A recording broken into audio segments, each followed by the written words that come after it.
So tell me, if you had the power to reverse a decision from your past, what decision will you reverse? Get ready, get ready, get ready. That was the day I let my ex sleep in my house. My friend. That night, it was around 11 p.m. and my ex just showed up. There was no call, nothing. Okay. His explanation was that he was traveling and got late, and the place that he was traveling, like let's say the place that he was to enter motor from my house was very close by there, so it was just like let it pass the night. Though I was surprised when I saw him, and honestly, I was not comfortable at all. Not because I still have feelings for him anymore. It's just that this situation does not look good, no matter how clean his intention was. Exactly. But I didn't think deep, and that was my mistake. Though I didn't see him as my ex that moment, I just saw him as a random person that needed help, so I let him stay. I just wanted that night to pass so he could leave in the morning.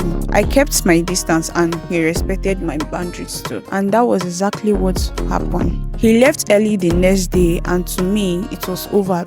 It was just a situation that came and passed. But it didn't end there. What I didn't know was that someone saw him entering my house that night, and the person had to call my boyfriend to confirm if he was the one that passed the night at my place. I didn't even know that my boyfriend even came to my house that night, because the moment they told him, he came and stood there. He saw enough and without letting me in. It was the next morning he called me, and the way he spoke, I knew something was wrong. He didn't shout at me, but he just told me that he came to my house that night, and immediately I tried to explain. He didn't give me the listening ear. Wow. He just told me one thing, that he can't be able, like he's not able to stay with someone that still keep on contact with her ex. Talk less of the one that allowed her ex to pass the night at her house. And then he said something that completely broke me that day. How? That he cannot fight his mind to stay where his peace is already disturbed. And just like that, he ended it.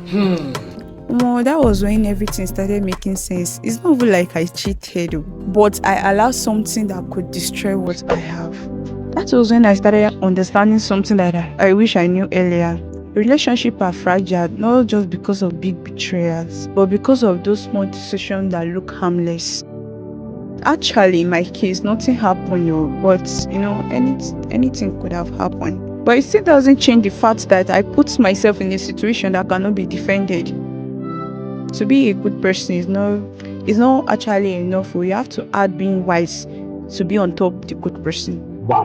Because goodness make me open door, but wisdom could have made me think wise. Because there are other options. I could have sent him to a hotel or calling my main neighbors to help him pass the night. Or I could have called my boyfriend immediately and told him what happened, but I didn't. And that is the painful part, because now it looked like I wanted it. It looked like I didn't even respect my relationship, and no matter how I explain hard, it cannot erase how it looks. That's when I also understood one thing about exes. Like, not that they are bad people, but they belong to a part of you that need boundaries. Exactly. Because your past can quietly destroy your present if you don't handle it carefully. Sometimes it's not over about feelings anymore. It's about situation, timing, and perception. Wow. Because even if your heart is clean, that situation itself can be dirty. Once you allow that, you will start fighting about that situation. Like, explanation alone cannot solve. I really want my relationship back, because I can't help but thinking about this. And I want to use this medium to tell him that my boyfriend, I'm deeply sorry. I'm really, really sorry. I'm not begging because I'm guilty, but I'm begging because I know the truth. And the fact that I'm losing you over something that never happened, I know for a fact that I've messed up, but at least I deserve a chance now. Like, I've been begging you for a very long time, trying to prove something that doesn't have evidence, but nothing is coming up. But somehow I still do have hope. I don't know why, but I think I do. Maybe because I knew what we had was real, and I also know the truth sets people free, and I know my case can never be different. So I'm still here with finger crossed, waiting for the best outcome.